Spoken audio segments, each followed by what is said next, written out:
And we are live. Hello, everyone. I am number one Marmaduke fan, and today I'm joined by two special guests. Punchy Machine. He is a electric hedgehog Pokemon enthusiast and also an artist. You may have heard us before when we were guests on our dear departed friend, the Right Geeks channel. Say hi, Punchy. Hello, and actually, I am now not the punch machine. I'm the all punch. Um, so there we go. And Alice Snow is a artist and writer. I have linked to her account in the description. She does commissions. She has a Patreon, and she's a huge fan of My Hero Academia. So what's kind of neat about this is Punchy. I guess you're kind of the noob of the group. I'd call myself a casual fan. I'm a casual fan of My Hero Academia. I know a little bit about it, but I'm definitely not caught up. And Alice, you're a huge fan of the series, right? Yeah, I've only started watching it recently, but I've watched all the way up to the sixth season. But I'm actually at the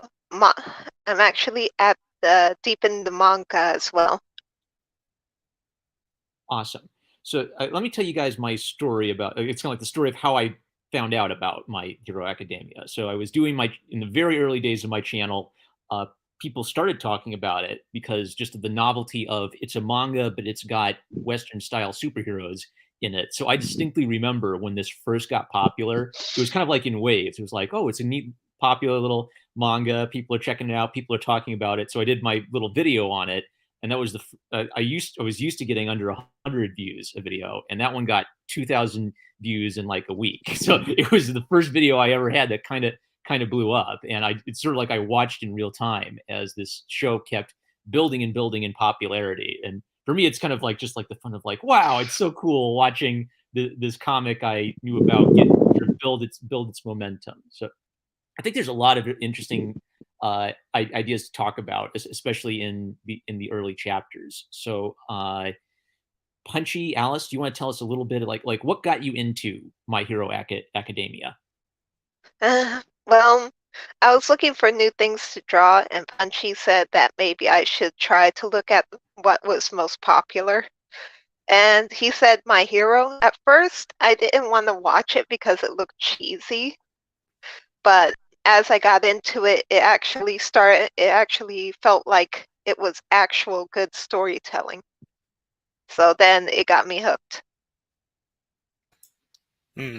I mean, your brother had watched it too, right? Like some members of your family had enjoyed it. Yes, my brother's already a huge fan.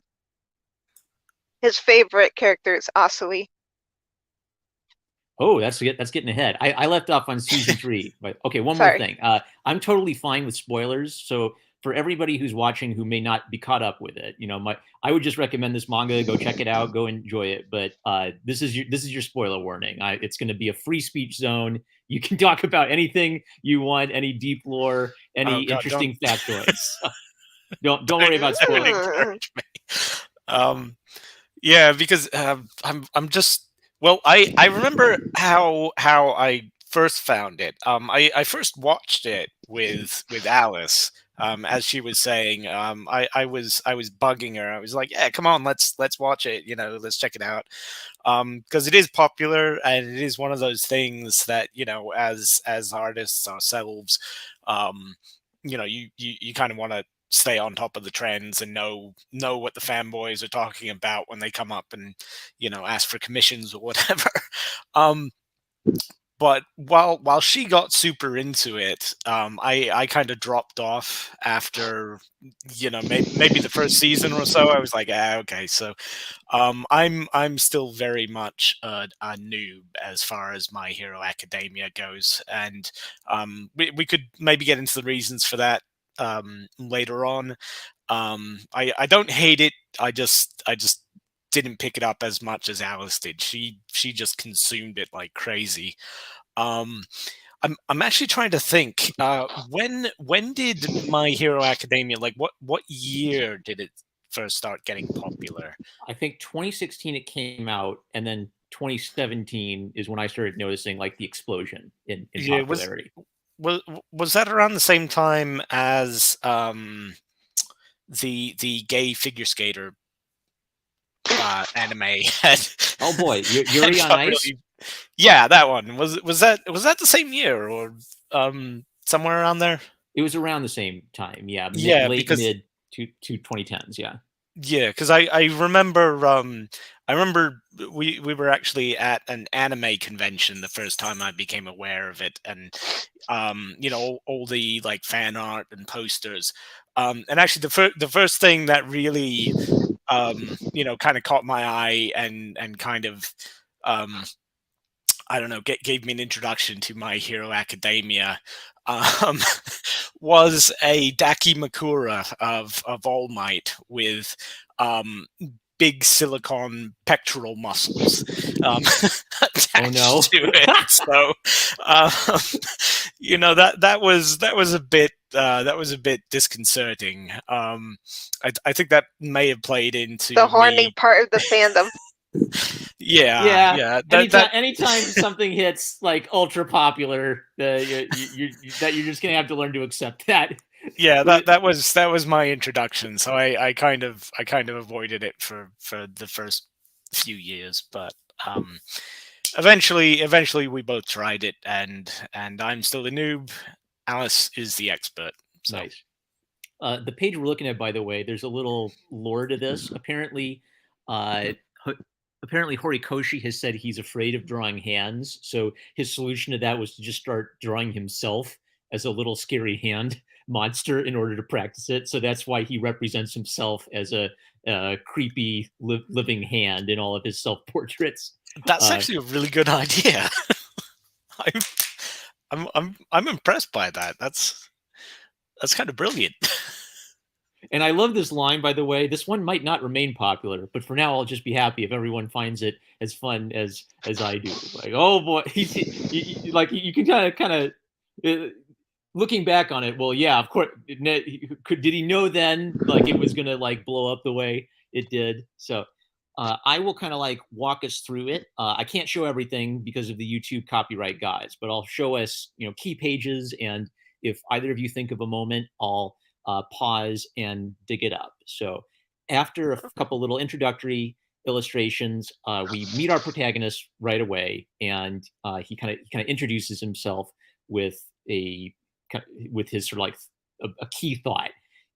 People are not born equal. That's the hard truth I learned at age 4. So our hero is Izuku Midoriya, a kind of terrified, trembling little child who and uh, something Alice and I were talking about behind the scenes is kind of like I think there's a lot of great story concepts in the early chapters, and we get a good sense of some of the main characters in these early chapters. So uh, Izuku, or Deku as he's nicknamed, is tiny, tremulous, scared, not very strong, and powerless. And so this is this key idea that he's had since childhood. People aren't equal, and he feels like the weak one. His bully is Bakugo, Katsuki Bakugo. Bakugo, yeah, who is kind of like the opposite personality, hyper confident, hyper aggressive, uh, the kind of guy who kind of like wants to grow up to fight people and break things. Uh, and in the opening pages, we get a sense of the world they live in. So this is a world of superheroes, but one thing that was kind of interesting to me as a Western superhero nerd is it has its own flavor. So it's not just a few people who are superheroes. The vast majority of the population have gained superpowers, and everybody dreams of being a superhero. But superheroing is sort of tightly regulated and controlled by the government. They don't like the idea of vigilantes. And Deku gets to watch from the sidelines as popular, well known heroes take down a criminal. And he kind of commentates on the fight with all of his nerdy knowledge of these characters. So, one of the things we learn about him is that he's a pretty bright guy. He collects a lot of data on on the popular On the different professional super. quirks. Yeah. On Oh, right, different right. quirks. Superheroes are called quirks. Yeah. Hey, Alice, The like, powers are called quirks. yes. So I know we get some glimpses of some of these characters, like Kamui Woods, Mount Lady. They're not like main characters in the cast, but we do get some like glimpses of their powers and abilities. Do you have any thoughts on some of the superheroes we see, like right away? Do they come in more in later chapters? Yes, they do appear more in later chapters. But Mount Lady always rubbed me the wrong way at first. She always seemed to be the one who wanted to show off and actually get people's attention more instead of allowing other heroes to continue their work. Basically, she would swoop in and steal Yeah. their glory. In fact, I think I got a panel of that. So as Kamui is about to take down a villain, she literally comes in and noticeably, shows off her dear ear to the camera and steals Kamui's glory. So one thing I like about this is Today is my debut. my day butt. Yeah. And I think in the dub, she says, mind if I butt in, or you don't have to worry about this bum anymore. But one kind of neat thing this underscores is that there are heroes who are in the superhero game for right here, government pay, fame and glory. So it's big business being a superhero. At Deku's school. So we kind of gotten a sense that Deku is a nerd for these guys. At his school, it's full of all the kids have a cool superpower, but noticeably Deku doesn't. And it's established that the top school, probably the top school in the world, is called UA High, and it has a ridiculously high expectations to get into it. Bakugo, who has the power of controlling explosions, is incredibly He confident. produces a nitroglycerin like substance from his hands that he can ignite at any moment that he pleases.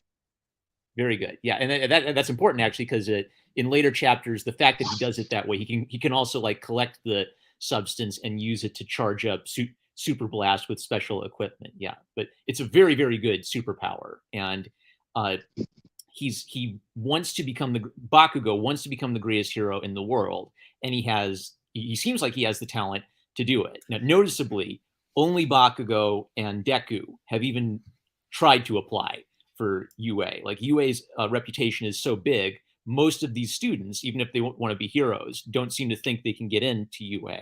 But it's this hyper confident kid who is sure he can do it, and sort of little tremulous Deku who's going to try and do it anyway, even though he has no quirk. So one of the things that's kind of neat to me about the bullying relationship between Bakugo and Deku is that Bakugo has some of the traits of what a hero might have. He's very confident. He has a big dream. He's a tough, naturally gifted fighter. But Deku's sort of weakness and his maybe sort of naive hope that he can be a hero drives Bakugo right up a wall. He's bullying Deku because Deku really gets on his nerves.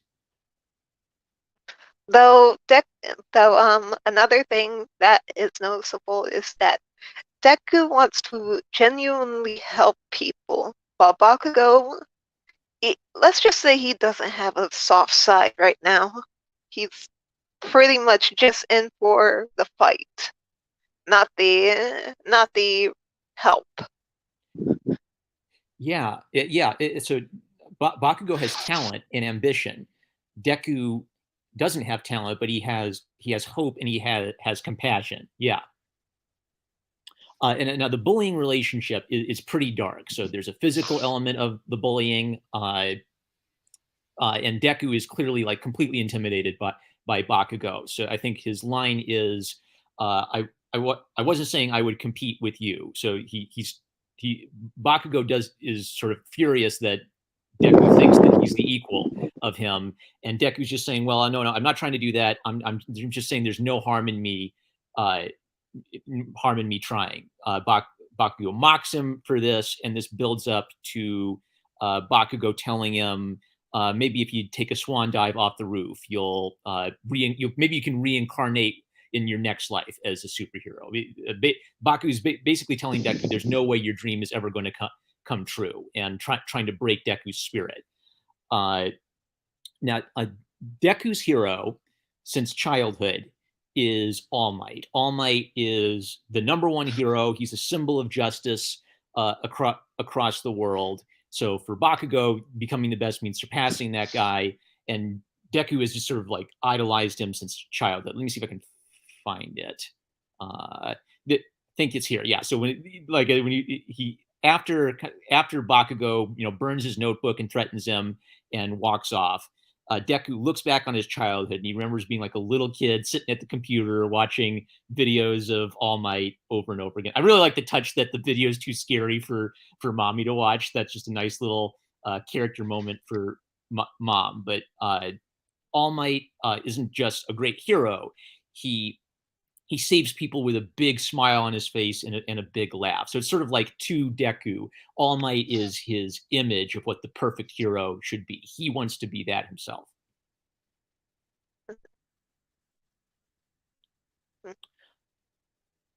We cut to there's like a smash cut, right? So he's so cool. That's exactly what he wants to be when he grows up.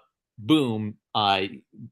Deku is told that it's never going to happen. He has zero chance of ever developing a superpower. And there's this cool little thing where they find out that the people who have superpowers they don't have an extra joint in their toe because it's like the next stage of human evolution.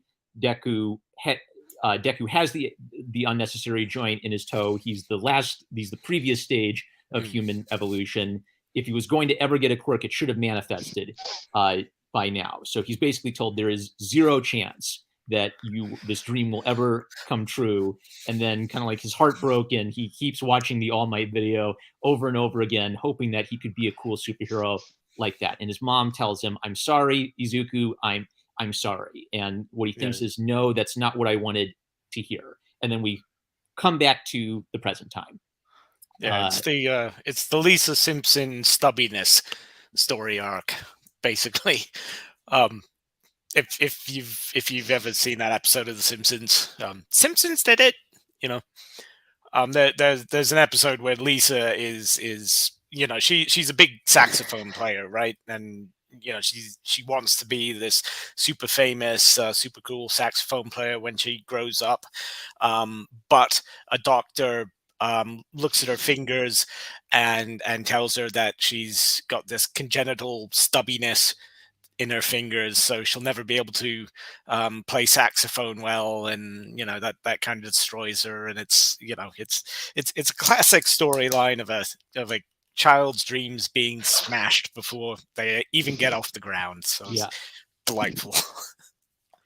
Now, what's interesting about Deku, so Alice, I kind of talked about this with Punchy behind the scenes. There's a fan theory about Deku and how realistic is his dream, and does he even believe his dream is achievable? So there's this kind of noticeable thing where he loves All Might, he looks up to All Might, he respects that All Might has this big smile. So Deku's trying to put that big smile on his face in this panel, but it looks more like a grimace, right? So maybe he's desperately doing everything he can to make his dream of becoming a superhero come true, but in his heart he may doubt that it's ever going to be possible, right? Because he just doesn't have the powers.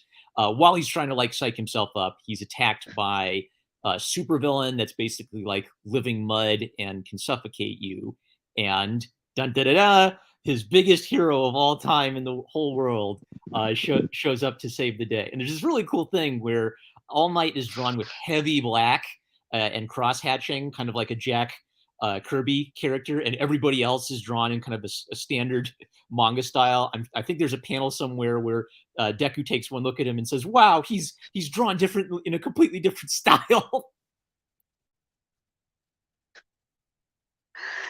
Oh boy. The villain is actually made of sludge, and how? Do you want to know how he got there? Yeah, sure. Apparently, All Might was chasing him because he was kind of trying to steal stuff. and wound up, and he went into the sewer system. And actually, All Might even says that the sewer system is like a maze. That so that's why he was able to get a head start. That's why the sludge villain was able to hide, so to at least get a head start in that and attack the boy. Yeah, and what's kind of neat about this is, so All Might isn't just Deku's favorite hero. He's an international superstar, right? So it's kind of like getting the chance to meet your all-time favorite baseball player or your all-time favorite football player. Look how buff he is. So there's this kind of cool thing where All Might seems to like be every bit the hero he imagined. He thinks he looks even cooler in person. He wants to get his autograph, and All Might's already anticipated that he wants his autograph. He's already signed it for him. So, but All Might's busy. He's got to run off and take the villain to justice. And Deku grabs onto his pant leg to ask him something, and kind of by accident, he's accidentally lifted into the air along with All Might, and he can't let go, or he'll die. So, as this is played for laughs, but then some foreshadowing is one of the reasons All Might seems to be in a hurry is he's bleeding, he's cursing, something's up. There's something. All Might seems to be a big tough guy on the surface, but there's maybe something behind the scenes that we haven't seen yet. Because Deku, yeah, go ahead. Something I've wanted to say earlier is that the idea that someone without powers can't become a hero has always rubbed me the wrong way in the manga, because as we know, if we look at Western comics, Batman doesn't have any powers, and he still manages to do what? Pick up cars. Or outsmart people. That's true. Yeah. Robin too. Robin is completely powerless. That's a very good point. Of course, Batman has billions of dollars, and I don't think our protagonist here has access to like Batmobiles and Batarangs and gadget belts. But yeah, you're quite right. Oh, Matt Reese comments. I think I said symbol of justice. Hello. It's technically the symbol of peace. Is All Might's one of All Might's titles. Yeah. So, Alice, I think you put your finger on it. Like, one of the big themes that I resonate with is it's using superheroes, but it's kind of asking the question: what's the difference between a superhero and a hero? What's the hero part of superhero mean? If the super part means superpowers, the hero part means something different. So, let me see where we're at. Okay, so when Deku grabbed onto All Might's pant leg, he accidentally made him drop the villain. So the villain escapes and captures Bakugo. And while that's going on, Deku gets a chance to talk to All Might and kind of like ask him the question: can someone without a quirk become a hero like you? As he's talking about how he's always wanted to be a big, strong hero just like All Might. All Might's power runs out, and it's sort of like he collapses into this weak and emaciated, bleeding man with a very gaunt face and bedraggled hair. All Might isn't the big, strong hero he looks like on the surface. In reality, he's a very tired man who's kind of like on the last little strings of his career, essentially. But then again, he's like doing this for years. So, of course, eventually, people must know that he would eventually have to, get weak. That's another thing. They believe that the symbol of peace would like always be there in the manga. But in truth, their world shatters when the truth comes out. Well, was he always like this though? Because the impression that I got was that this was something that had happened to him over time, like the meth head version of himself. He wasn't always this meth head version of himself, but like within the last few years or decade or whatever, he's slowly slipped into that, or was he always like this? No. In fact, some parts of the manga have side stories that show where he came from, why he's doing this, and even where he got his smile. Oh, okay. So he was a meth head then before he Well, became All Might. okay, No, we don't get all the details right away, but there is Okay. a line where he says 5 years ago he got decimated in a fight. So I don't know if he always looked like this, but Yeah, that was but it. his injuries, his severe, life-altering injuries occurred 5 years ago. So character design wise, something I wanted to call attention to is it's how cool how it's abstract, but it's making the point, like extremely pointed, triangularly pointed chin. It's using cartoon conventions nicely to really contrast with his square design, square chinned, barrel chested look. Now he's the complete opposite. So I like the cartoon language and cartoon conventions. Yeah, here's where he explains like the extent of his injury. Okay, now here's something fun, right? It's kind of a joke, but it kind of makes sense in universe too. So his joke is, it's how people suck in their gut at the pool. It's like that. It's like, what? Really? You can just suck in your gut and you turn 7 foot tall and look buff. So maybe Alice, you might know about this. So is this just a joke, or has it ever been confirmed? If does he just have the superpower to make himself look really buff if he wants to? Is there a fantasy explanation well, for that? the quirk that he has is one for all, and it enhances his strength. So I believe that one theory is that it's the power of one for all, filling his entire body and changing his appearance. Well, he's on a timer, right? Like he only has so much time that he could hold in his gut at the pool, so to speak. 3 hours, at least Yeah. at this point in the story. He's got about 3 hours where he can operate. Yeah.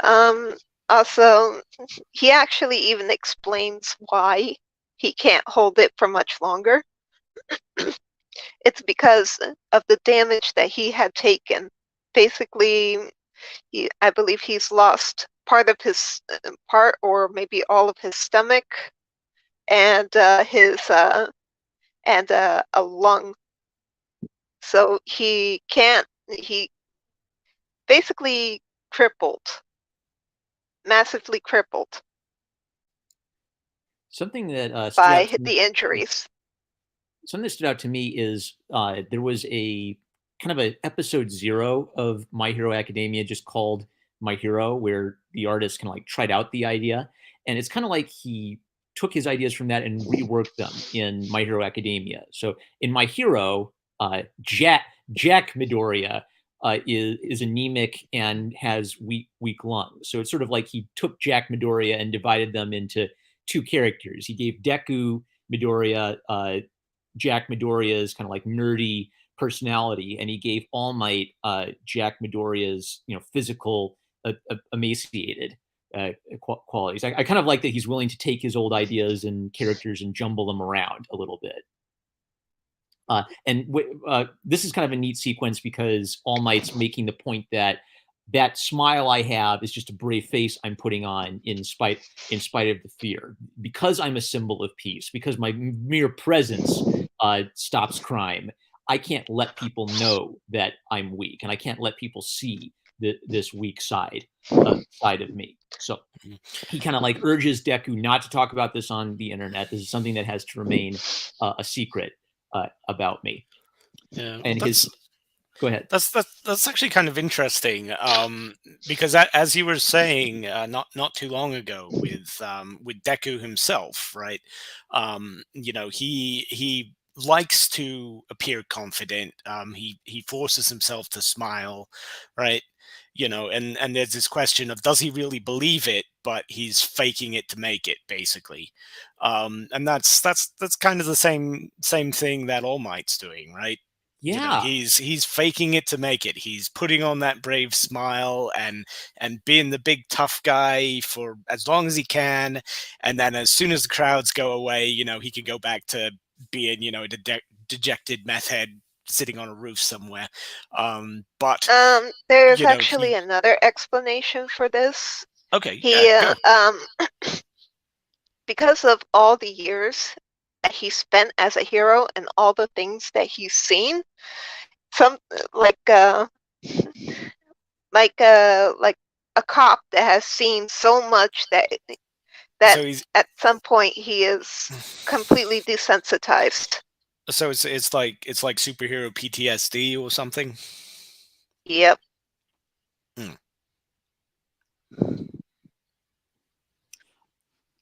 Something that kind of stood out to me about it is, this is sort of like finding out your father isn't the biggest, strongest man in the world, right? He met his hero. His hero was just as cool as he Well, imagined he would be, but now he sees there's this weak side to his hero that he never I mean, imagined. point of order. All Might is the biggest, strongest man in the world. It's Yeah, just he he has some vulnerabilities. So exactly. hmm. So Deku asked the question: can someone without a quirk be a hero? And All Might kind of gives him. What's interesting is this is kind of true advice, but it's not what Deku wants to hear. He tells him, "Look, I'm almost dead. Of course I need my powers." He tells him, "You could be a police. It's not wrong to dream. Those villain custodial officers are often mocked, but that too is admirable work. If you desire to help people, becoming a police officer is always an option. However, you need to be realistic, kid." So Deku meets the biggest hero in all the world to him, and his hero tells him, basically, "Sorry, kid, you got to be realistic, right? The crushing truth maybe you can't be a superhero without the superpower." So that's Deku's left with that kind of crushing idea. And meanwhile, the I'm sorry, Alice, do you remember the name of the sludge creature? We just call him the sludge villain. The sludge. Okay, so the sludge villain has captured Bakugo, and earlier it almost took over Deku, and so apparently, like, it infests you or tries to swallow you up or something, and then it hurts while it does it, but then it wants to take over your body. So Bakugo, the hothead, does not want to be taken over, so he's fighting back like mad against this thing, and there's chaos. All these superheroes are all on the scene, but there's almost some comedically dumb reason why they can't intervene. My one weakness: a single lane street. Mount Lady can't get in. Kamui's made of wood, so wood and explosive fire don't mix. Firefighter guy's got a good excuse. He's putting out fires, and I don't remember his name, like Death Hands, whatever this big strong guy is. He's Yeah, I kind of forgot his name too. He doesn't show up as much. Yeah, Mom, I just looked it up on the My Hero wikias. The sludge monster is literally just called like sludge monster, sludge villain. That's his official name, is sludge villain. So something really neat about this scene is all of the pro heroes think in terms of their quirk. If I have the right quirk for this, then I can do something. If I don't have the right quirk for this, then I can't do anything. So a lot of them are just assuming, oh, well, my quirk's not right. I can't do anything. Better stay and wait for some other hero to arrive. All Might arrives, but he's basically afraid that he's at the end of his rope, so he doesn't think he can intervene either. So they're kind of like union guys or something, Teamsters, just sitting around like, nah, that's not my job. I can't do it. And Deku, as he's kind of like grappling with the misery. Yeah. There's that government angle. They work for the government. Good enough for government work. Yeah, because I'm wondering if that's like a direct reference to that kind of mindset. Like they get so used to doing their own work, and maybe there are regulations which prevent them from doing something else because maybe they'll screw it up and cause damage to the city or something. But I don't know. I mean, Alice, you've seen a lot more of this than I do. Is there some kind of regulatory thing going on, or like why are they so narrowly focused? Well, because they're afraid that the Karens of the world will actually sue them. Ah. Yeah, Because if that you would make break sense. something, someone is going to be very angry and they're going to be yelling, okay, which one of you is going to pay for this? Oh. So basically, it most likely take a chunk out of their paycheck So if yeah, they so it's like damaged anything.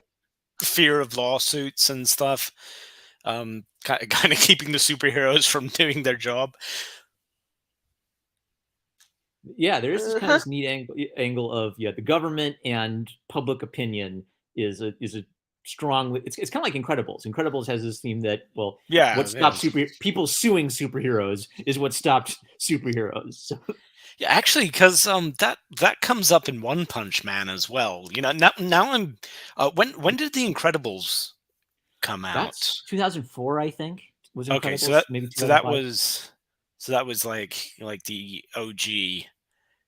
Maybe The Incredibles started all these kinds of.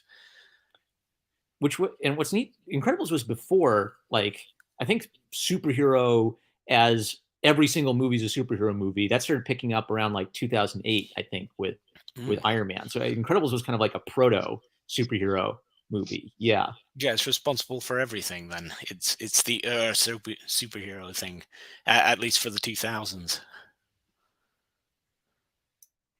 So is that a good thing or a bad thing on Incredibles part? Are we mad at? Do we want to? We have to go back in time and stop them from making the Incredibles. What would you do to Baby Incredible? Um, well, I'd befriend him. Nice. All right. Let's see. So Deku, grappling with the realization that maybe his dream will never come true. Even the best of the best said it. Don't cry. You knew it already, right? This is reality. It's because I knew that I tried so damn hard. So he there's this interesting thing to him where a lot of Shonen Jump protagonists are hyper determined, hyper optimistic Goku characters. I believe I can do it. I'll train really hard and I'll beat everybody. Mm, Deku is trying really hard with in spite of a deep suspicion that he may never be able to do it. So it's talent versus effort. Should you throw all of your work into something if you strongly suspect in your heart of hearts that you actually can't do it, no matter how hard you work? So however realistic he ever thought his dream was, it's clear that he's been trying to like hold down this doubt while throwing all of his nerdy energy into trying to understand everything about the superhero business. He stumbles on the scene and he sees everybody standing aside and Bakugo in trouble. I even like the body language Deku has. Like he has the body language of just like an absolutely terrified little deer. And what seems to get through to him is he takes one look at Bakugo's expression here. Like a silent expression is selling everything. He takes one look at Bakugo's eyes, and before Deku knows it, his legs just start moving all on their own. It's sort of stupidly running right at a supervillain, and everybody's shocked at this. So he okay, this is kind of neat. So you guys might have some thoughts on this. So like the theme is, okay, he's a kid with no superhero powers throwing himself into a dangerous situation. How does he get out of this? So he has all of these notebooks. He has all of this information on superheroes. So he remembers a page of his notebooks analyzing Kamui Wood. So he just gets the idea, I'll throw my backpack at him. I'll create a distraction. And that creates just enough of a distraction for him to kind of run in and grab Bakugo. Any thoughts on let's talk a little bit about Deku and what kind of person he is. Like he's a nerd. Do, do you buy this? Do you think that this is an interest? Like, do you believe that a guy like this can become a hero with these traits? Yes, because he shows that he isn't afraid to risk himself, but also that he has the compassion to even help a person who basically tormented him for his entire life. To let go of that resentment shows that he's able to see things past just anger and wanting to get even. Yeah, the the relationship between Bakugo and it's Katsuki Bakugo, right? Katsuki. Katsuki. And so Kachan is like a little kid's nickname for him. Like, yeah, because they knew each other as little kids. It's like a little kid nickname. So he's compassionate enough that he's willing to help someone who's tormented him. There are a few neat things to me about this scene. So A, he's saying something heroic and kind of compassionate in the moment. You look like you needed saving, and he's trying to smile. So he's trying to do the thing that All Might does. And there's even kind of like this thing where he's trying to smile, but you can tell he's completely terrified and crying as he's doing it. So he's imitating his, not only is he imitating his hero externally, he's actually imitating All Might in this moment. The All Might smile is something he forces on himself in the face of fear, which is what Deku's literally doing in the same situation. Well, just getting back to your question, are you asking us if he could become a superhero? I was going to say in real life, but obviously, but you know what I mean. Like if this was a more realistically grounded and we didn't know, because obviously he can become a superhero because he does become a superhero. Yeah. Although it's not due to his own efforts necessarily. It's partly due to All Might. Yeah, we get the idea that the theme is the little guy with no powers, can he become a hero, and that's resonant. But is it so? If that's what the theme is the theme being handled well? Yeah, is he a good underdog character? I mean, as far as like if he's a good underdog character, I mean, I'd say yeah. You know, he's likable. He's relatable, especially to the kind of boys who'd be running around reading Shonen Jump, right? Because they're all going to be a bit nerdy and they're all going to be at school and they're going to be worried about what they're doing in third year and fourth year and all these things. And he does clearly like his friends, so he's got all these traits to him that make him a likable underdog character. What I would think, like, again, if this was just a minor character in a side story or something like that, I'd say it would be unlikely, possibly impossible, but I'd say more than that. Does it really matter if he can become a superhero? And I don't really want to get too far into this because I know you, Marm, you've just started on One Punch Man. So have you encountered Moomin Rider yet? No, I've only done like the first maybe like 3 or 4 episodes. Okay. I've seen the House of Evolution, basically. Yeah. All right. Well, I'm not going to get too far into spoilers, but Moomin Rider is somewhat in this similar situation, right? He has no superpowers. He is a career hero, but he's like the bottom of the barrel. Like his heroic deed isn't going and beating up monsters. It's getting a cat out of a tree, or giving a kid a new balloon because the child lost his balloon or something like that. Yeah. And I would actually because I think we discussed this on DMs or something, or on Twitter mega threads. But the idea of having a character who has absolutely no superpowers whatsoever, just a regular person becoming, a great hero. Yeah, but like what I would like to see is that kind of thing, but he never actually gets the superpowers, and how does he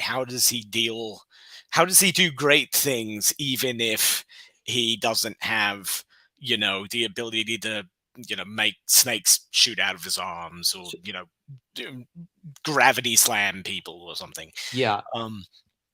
So that would be kind of, I mean, I guess I'm answering your question with another question. Something that stood out. So if you guys get a chance to read issue 0, what's kind of interesting about that is because it's a short story, it actually ends on the point of Jack Midoriya learning he can be a hero without superpowers, but he doesn't become a superhero. He learns that he can be a hero even as a regular guy with a regular job. So that's kind of like where he finds his peace. So it's kind of like the original short story idea Yeah. ends with that being the core message. And My Hero Academia is building up to him actually getting the superpower and becoming the equivalent of Superman Yeah, in well, his I mean, universe. Yeah. he gets his powers pretty early, and I think I think that's one of the that's kind of the curse of this particular genre, because you can also put I think Kick Ass into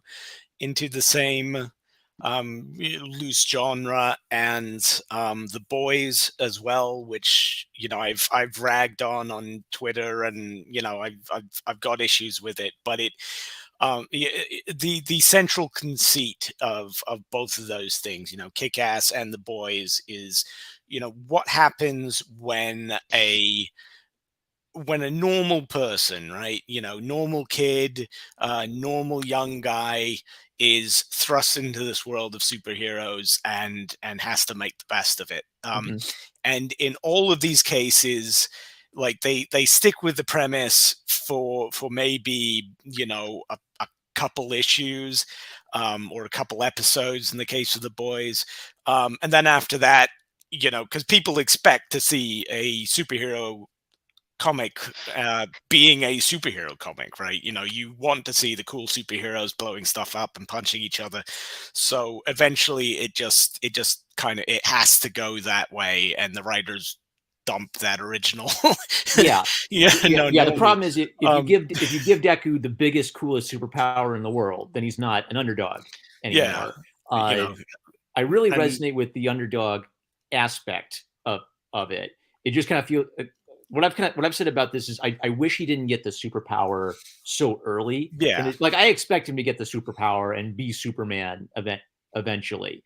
My headcanon, my fan fiction is it'd be kind of cool if it was a story about a kid with no superpowers who gets into mm. a superhero school, and that was the premise. Instead, Just it's because he's really good at studying or something, yeah, because of all his or notes and brain over brawn. Yeah, yeah. yeah. Nerdy 14-year-old Batman or whatever. Yeah, Yeah, and there's but it's really actually because I was going to say too, like again, getting back to One Punch Man, because One Punch Man has a lot of parallels and similarities to this, but One Punch Man kind of has that curse in reverse, right? Because the trouble with One Punch Man from a superhero manga perspective is that if your protagonist is a guy who just punches a monster once and that's it, that's the end of the fight, right? Um, the worry is that would get really boring, right? And yeah, that's actually why I didn't read One Punch Man for so long, because like I hate Superman comic books. I'm sorry. I know Matt's out there, and I believe he's the Superman fan, but I was worried it was going to be kind of that thing, and the writing of One Punch Man was so good that I kind of stopped caring about the fights, yeah, but they still wanted to bring the fights in, especially as you get into like issue 100, 120 of One Punch Man. So they have to start bringing in side characters and secondary characters and having the normal superhero fights where the Iron Bat guy goes out and fights, or yeah, all this other stuff. So it's a really interesting concept, I think, like a conceit for a story where the hero um is completely powerless but still does his best, and maybe still triumphs, but uh, I think the audience for it would be pretty small. yeah. um, but I would like to see it. If anyone actually has the guts to start a superhero comic like that and just never have, maybe like Ryan North or something could do it, because he doesn't like Di- superhero comics, but he gets Dinosaurs, right? put on them. Dinosaurs, Yeah, right? and Squirrel Girl, the Yeah, Squirrel Girl guy. Like if you put someone like that, maybe they could stick with it. But so yeah, in conclusion, no, I don't think a guy like him would ever become a superhero. If it weren't for All Might giving him powers. Yeah, But I wouldn't really mind that. I would kind of enjoy it, and I'd still find him a very enjoyable character, yeah. anyways. So I've been Yeah, but there is go ahead. another thing. The anime actually revisits that subject in the first movie with one of the characters. So that that Deku meets.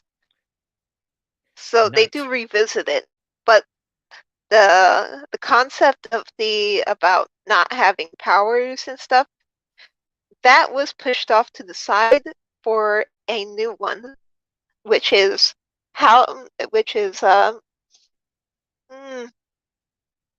oh, passing the torch to the next generation, which is why it changed so much from the original concept. Mhm. I do like that. Yeah. So what, Alice, I might be able to geek out about One for All a little bit. So One for let's you tell me if I'm basically right, because you probably know the details better. So One for All basically is a power that allows you to store power over time, but it can be physically given to someone else. So generation after generation, they have been storing power with the One for All and then passing it on to the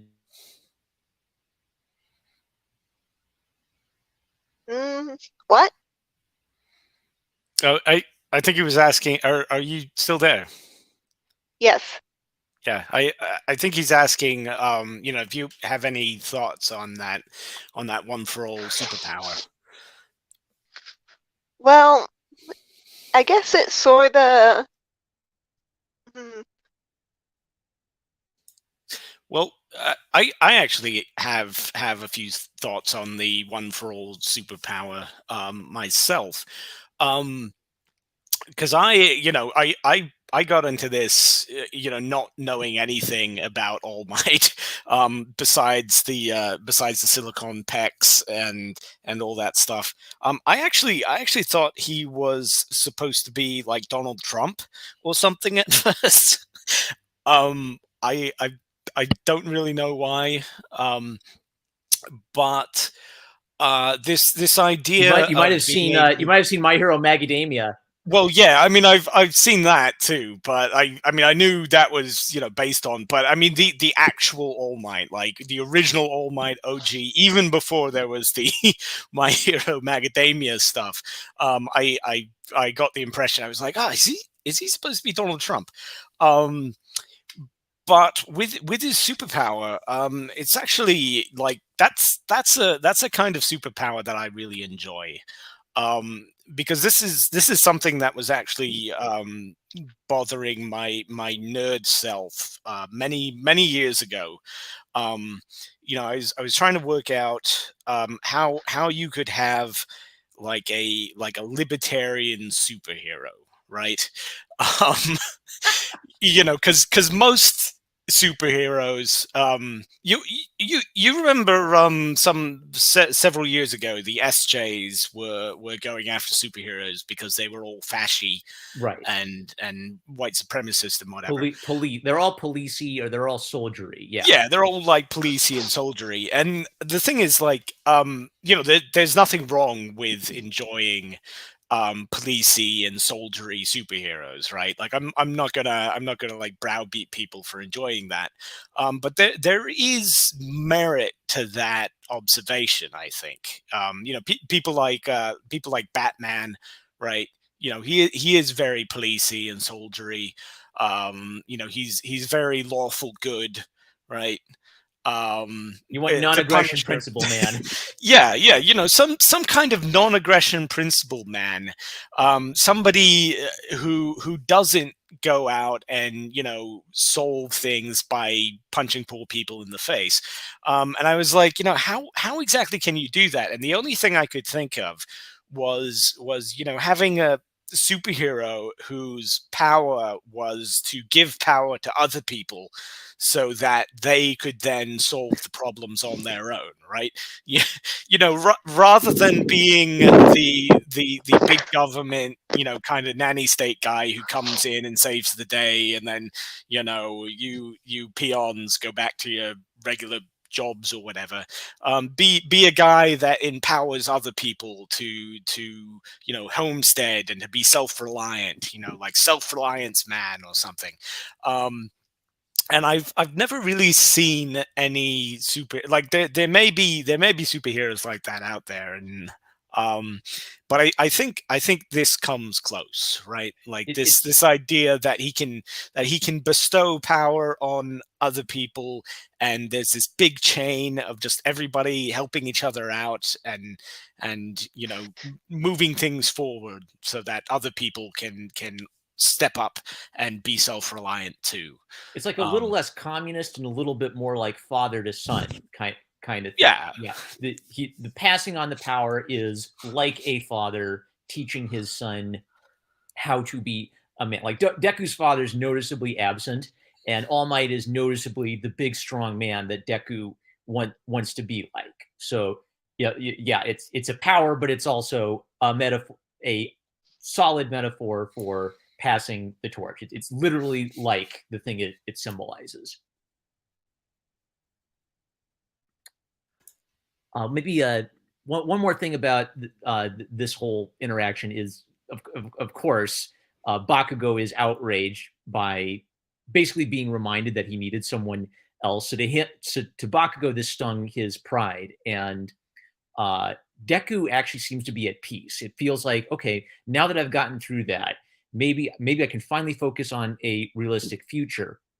And All Might appears to tell him that you were the one who inspired me to be a hero in a moment where I was afraid to take action. There was something I forgot to set up. So when Bakugo was mocking Deku, something he told him is that great heroes show their heroism very early on when they're young. So he does that to demean and belittle Deku. All Might tells Deku something very similar. Great heroes all say that their heroism started when they were very young, and they all say that they started moving without thinking about it. So what he basically tells Deku is, you by moving when no one else would move, you by spurring me to action, you were the one who acted like a hero. Quirkless you is the one who acted like a hero in that class, in that moment. I'm sorry. So the words that Deku wanted his mother to tell him that he didn't hear is, you can be a hero. He remembers that moment again, and then his hero looks him in the eye and says, you can be a hero. And it kind of ends with the dialogue that this is the story of how I became a great hero. So I really think that if you just like did chapters 1 and 2 and you had no idea about what came next, like if you didn't know that this was going to be about Deku becoming a big strong superhero, you could actually leave it here and say, yes, the kid with no superpowers had his moment where he proved he could be a hero, and it actually kind of would contain that message. But of course, we're going to build up to see that he's going to become the biggest, strongest superhero in the world. So that's kind of like the end of my walkthrough of the rough plot. So I'd love to kind of like maybe like talk about the themes and what was built, and does it work. So it's so Punchy for me. Like it's the reason that I'm a casual fan is I love the idea of Deku as a underdog hero. Like let's watch this kid and see him grow and become strong. I kind of had that same vibe where if you give him a superpower, that changes it. So it's no longer the underdog story of the kid with no superpowers becoming now it's the story of a weird kid given a superpower and given the talent he needs to actually it's kind of like the focus shift. The first chapters are that underdog story. The later chapters are more about developing your superpower and gaining skill and competing in this crazy cool superhero high school. So I don't know. Maybe it's like it shifted. Like it wasn't the thing I thought it was going to be at first, but I did end up liking what it turned out to be. Like it wasn't what my headcanon would have been for it, basically.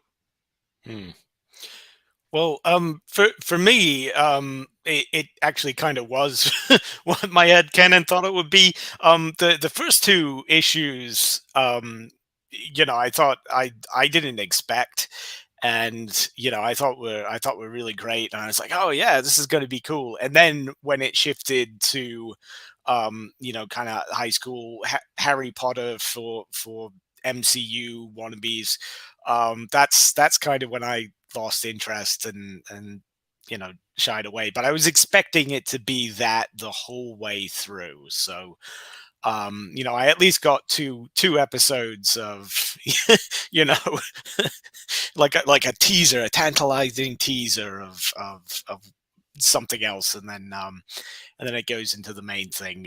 But the main thing isn't bad. I'm sure Alice can spurg about that for ages. Um, but for me, um, I I don't want to say I'm too grown up, but I'm too grown up, to relate to like high school drama and stuff. Um, it's one of those things that if I was 14 years old, right, if I was his age, I'd be like, oh yeah, this is really cool. But um just where I am in life right now, high school shonen jump manga isn't really, it's not really my scene, And unfortunately. so, like, my thought is, yeah. So, if there's a difference between something being bad and it not being for you, right? Like Yeah, there's yeah. there's a class of person who will read this and say, "Why is it written like it's made for teenage boys? Because it's Well, written because for it teenage is. boys." Yeah. So, It is. I mean, and that's actually, I mean, I know, everybody here probably knows this already, but there's this canard that, you know, anime and manga are for grown-ups, right? That's something that was always drilled into my head when I was growing up, right? In the late 90s and early 2000s, it was like, no, they're not cartoons for kids, they're cartoons for grown-ups.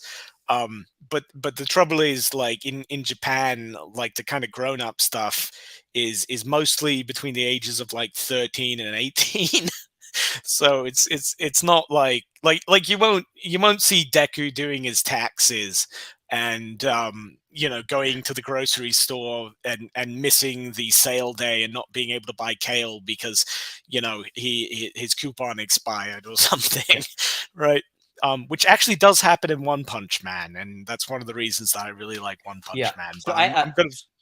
since I've watched a little One Punch Man, I actually had some thoughts about maybe like compare contrast because it's not there's so many Hmm. obvious like interesting parallels. You have to wonder, were they buddies? Was there just something in the water in Japan where they just came up with this at the same time? But so One Punch Man, I see that as that's like a 20 something guy. That's a guy late in his career who has accomplished everything he wants, but now he's bored. It doesn't feel satisfying. Deku's story is a teenage boy's story in the sense that it's a young man looking forward who wants a thing, but he's going to have to work really hard to get that thing. So it's almost like if you took One Punch Man and you told the whole story starting from his the beginning of his journey in the flashback 3 years ago, that would be like a young boy story because it's about I want to become this great heroic thing. Ah. Uh, and you could if you could take Deku and flash forward, I don't know, 5 or 10 years, and maybe he'll have a jaded quarter life crisis when he's Yeah. 25, and then we'll like then Yeah, mid to late 20s. He gets out of, he's been out of school for a while. Maybe he's got a high school reunion or something, like his 10-year high school reunion, and he's got to kind of take stock of his life and the lives of his friends, or something. I actually just looked it up. I believe One Punch Man actually predates My Hero Academia by like 7 years. I thought they came out around the same time. But the web comic started in July of 2009. So that's well before 2016. Which I believe is when was that when Was that when My Hero started? Well, anyways, One Punch Man did predate it, but it was Yeah. probably something in the water, because there's Kick Ass, there's The Boys, Well, even there's The Incredibles. the idea of a superpower, the superpower is the ultimate super duper punch. So One Punch Man is that as a parody. Like, wouldn't it be funny if someone had an all-time great one-hitter quitter that could beat anybody, right? And so the whole joke and the tension is creating tension with a ridiculously OP superhero. All Might is sort of that played straight. He has the all-time great super duper giganto punch, but that's what's made him like a legit superhero. So I think like My Hero Academia has a little bit of the goofiness of One Punch Man, but it's trying to ground it just enough that you can say, I believe I could live in this world. Whereas One Punch Man throws a giant crab in his underwear at you, giving an epic speech. And the other neat thing about One Punch Kid, yeah, only One Punch Man, only Saitama. He's the only one who doesn't have an epic backstory and an epic monologue about his goals and motivations, right? The humor in My Hero Academia, I think, is a little bit more just some of the superheroes have a funny, goofy power, but you are supposed to logically take seriously what would it be? Okay, so Tom is making fun of the goofiness of goofy old American comics, and she's trying to recreate it. Saitama, I mean, he's I don't want to get too much into Saitama because again, I don't want to make a One Punch Man street. I know I spurg about it a lot. There's more to Saitama than just the subversion, and I'll leave it at that. But as far as the subversion goes, like a lot of the humor in One Punch Man comes from setting up these classic superhero tropes, like Shonen Jump superhero tropes. And then just completely subverting them and torpedoing them because of how, blasé and disconnected Saitama is, right? Like he's got his sidekick, his pupil who's learning from him, and Saitama really doesn't want to do it. But he just kind of lets him hang out because he helps pay the rent and helps buy groceries. And he's also got his rival, the guy that the Bakugo guy, right? But Saitama doesn't actually know who he is and keeps forgetting his name every time he meets it. So it is very satirical, at least with Saitama. The rest of the superheroes, most of them play it straight. But as far as My Hero Academia goes, I guess there's funny bits, but I never really questioned the logic and veracity of the My Hero Academia. It's much more straightforward. It's straightforward. It is very straightforward, and not necessarily a bad thing. Again, you can be humorous without being subversive, but going through My Hero Academia, like the first season of the anime, or however much I watched, it felt like a good old fashioned superhero romp. All right, and so it always wanted to be that. Let me pitch you a bit. Well, on Horikoshi did say that he was a big fan of American comics. I think that might be one of the reasons why, because All Might is he's got a lot of American references to him too, right? Like the Texas, whatever it is, Texas Smash, Detroit Smash. Yeah. Even this cover is deliberately paying homage to Western comic cover formats. I think at some point they referenced that he has a Silver Age or Golden Age costume, so they use Western terminology to delineate the different costumes or eras of superheroing. So Punchy, let me pitch you a little bit. on maybe why you should continue reading My Hero Academia. So Never! I get the argument that it's for teenage boys, right? So Yeah. it's kind of like, what's your tolerance for a series aimed at teenage boys? And so what I look for is there some substance beyond the teenage-ism? So having the nerdy, teenage protagonist who's a studies really hard and gets picked on at school. I see the appeal to a young male audience in that character, in how he changed the character. He changed the character from a salary man to a high school freshman, basically. So what I look for is it, if you consider it is what it is it doing what it's doing well? And I do think there's some really good, most of the really good stuff that stood out to me, I noticed in the first season. So I do think there's a little bit more to Deku that the later chapters will build on and bring out a bit. And we also get more about Bakugo and Deku's relationship that kind of adds to, it's kind of neat because it adds to the scene. The scenes work well all by themselves if you read chapters 1 and 2. And then if you know what their childhood friendship was like, then it's kind of like when you reread it, it's like, wow, that's even more significant than I thought it was the first time I read it. And it does like the Harry Potter superhero school thing well. So it is doing kind of like this simple, safe, fun. What if there was a cool magic high school where we all had superpowers? But it does some interesting things in that environment. Maybe the other thing I like as a Western comics nerd is I like how it is paying homage to the Western superhero comics, but it's doing a couple really creative things, like the angle of maybe like the reality TV angle on superheroes. Like there is this element of money and popularity. There's a very capitalist element to superheroing in this world that I haven't seen explored much in Western comics. Yeah, I mean I'm sure that's true. I'm sure there's a lot of substance to it as well. From what I was watching, there was substance to it.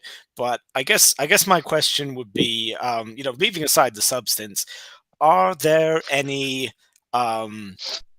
zombie sniper rifle fights with big slow-mo flopping boobs or something?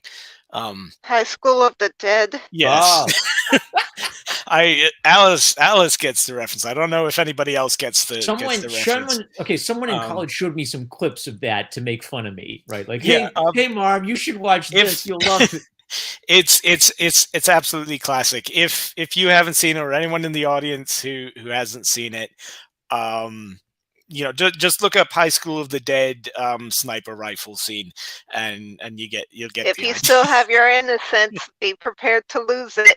That was big. It's great. That was big in like anime music video memes for a while. That one, people love to reference that in 2006 YouTube. Yeah, that was back when anime was still fun. So and I mean that was made for teenage boys too, but that's sort of timeless joy. So I don't know. I guess I'm a simple man with simple tastes. Alice and I may have to pitch you on doing more episodes, right? Yeah. I mean, if you guys want to make like a series out of this or something, I could probably soldier my way through. We'll either convert you or you'll be hate watching. Yeah, you'll have to get up the camera and you'll just have to keep slamming your head into the laptop. No, Abigail. No. Just bad Abigail. No. Yeah, don't look those up. Especially not the Boku no Pico. Yeah, I mean, I don't think I would be hate watching it. I mean, maybe a little of like displeasure watching. But yeah, we were actually discussing that on Twitter too, like the idea of hate watching and Schadenfreude and stuff. So I leave off on a series if I don't enjoy it anymore, or if I enjoy it but I feel like I'm at a good stopping point. So I think I took a break at season 3 because season 3 I felt like, okay, that's a nice little stopping point. I feel like he's become the hero he wants to be. So I'm going to take a break, and then I wait a few years to see if like the big the fanboys and the fangirls tell me it's really, really, really good. I got burned by Naruto. I tried to force myself to watch more Naruto, and I just got more and more brokenhearted by Naruto. So I don't want to get brokenhearted by My I Hero. could not do Naruto. I vividly remember that too, because I was actually in the army at the time, and one of my battle buddies was a real big Naruto nerd. So he was watching like the entire series, and he's like, "Oh, you gotta watch it! You gotta watch it!" And I just no, sorry. I used to like it, but it was just so freaking slow. Yeah, Abigail brings the to the horrors, point where definitely. it fully annoyed me, and then I just stopped watching.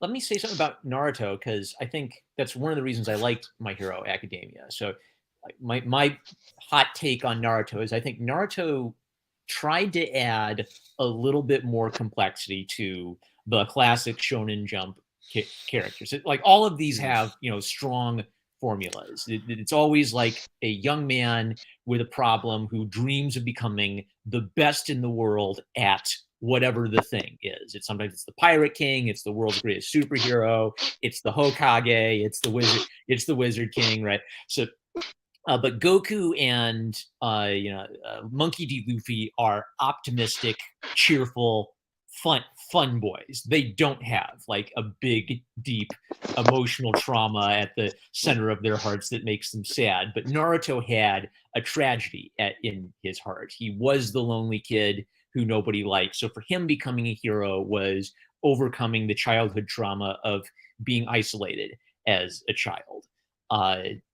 Deku to me seems to be like a trauma motivated character. He has this, childhood fear that he'll never amount to anything holding him back. And so it's that same childhood fear that is sort of ferociously pushing him forward. So he ends up not quite like, although there are always the classic Shonen Jump boy tropes, he ends up being pretty different from like he seems to be like a real people love him or they hate Deku. They hate Deku because he's a nerdy little incel, and I actually kind of like the nerdy little incel. It's like, yeah, he's a nerdy little incel, but he's scrappy as hell, even though he's a big crybaby. Yeah, well, I mean, I don't really think he's an incel. I mean, I don't know, what his like official love life status is or anything, but single. Yeah, I mean, does he wind up like having girlfriends? Or I mean, there were several. Now I'm thinking about Right Geek again, because there were several like kind of almost gay episodes where I was kind of questioning Deku a little bit.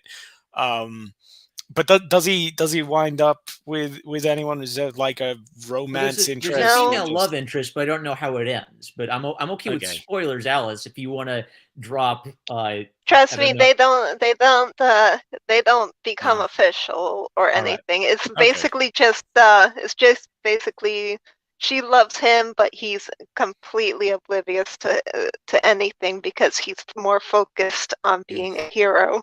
Okay. Yeah, I mean, but I think like the actual specifics of inceldom, like the physical state of being as an incel, is less important than the psychological state of being an incel, and I don't see that out of him at all. I mean, he is a bit wimpy. He is a bit of a nerd, but he's not. He doesn't blame other people, right? He's got a good attitude. Yeah, he's got a good attitude. He's more like he looks like the Virgin in the Virgin versus Chad meme, but he doesn't have that nasty bitterness inside him. So it's sort of like he's the young man en route to becoming a Chad. Yeah, he's the Virgin Chad, right? So. Or the Chad Virgin, one way or the other.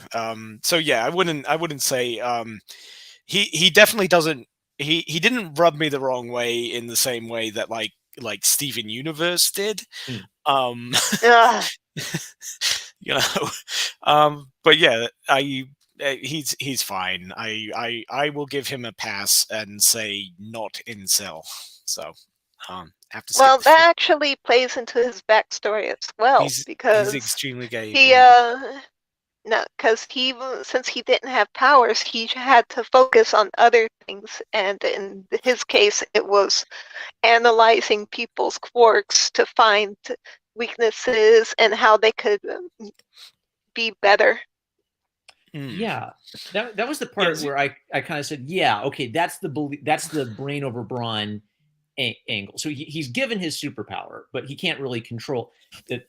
It's a pretty clever idea. He's given the superpower, but he can't really control it for a while. So even though he is given the superpower, for most of season one, it's too powerful for him to handle, right? So he is relying on his intellect for most of season one, and there are whole fights where he has to get through it without using his superpower once, basically, or only as a matter of last resort. So I do love that nerd weaponized nerddom, basically, where his research and obsessive study, he turns that he applies that in real fight scenarios. That to me is pretty cool. Yeah, he's extremely gay according to Twitter. Yeah, is he though? Hey, Because I'm no, I want to talk about this. no, they haven't made anything official yet. He's still Okay. considered single. All right. Well, yeah, but I mean, because I think there were two things that I really remembered, and one was eating the hair. I remember thinking that was kind of wrong, and the other one was when he had that like moonlight discussion with Bakugo, but that I think that's coming up in a later episode, so I'll shut up about it His for female, right now. so But something about his female love. That wasn't a moonlight stroll. That was a brawl. it was well, it got very Boku no Piku as it went along, from my recollection. That could All right, just Punchy. be me.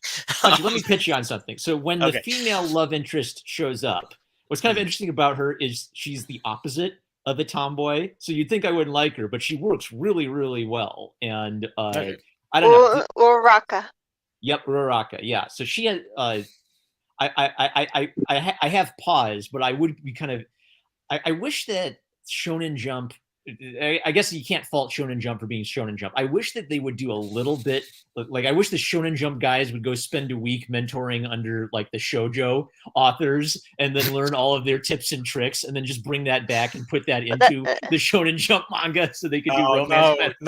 No. See, no, you don't want to do that, because then that just ends up with current year Marvel and DC. Keep girls out of shonen shonen manga. That's an Uraraka. I think another thing about My Hero is that it shows growth from what we see with Deku and his classmates. We see them grow. We see them develop their powers. We see them develop different super moves. We see them take different paths to what they can do. Okay, so that's kind of an interesting point. So too. character growth is also a big part of My Hero. Yeah, because I mean, you've got does it do romance better than say Naruto, where Hinata says she loves Naruto, and then 400 episodes go by and nobody mentions that ever again? No, she so far I don't think she's actually said anything.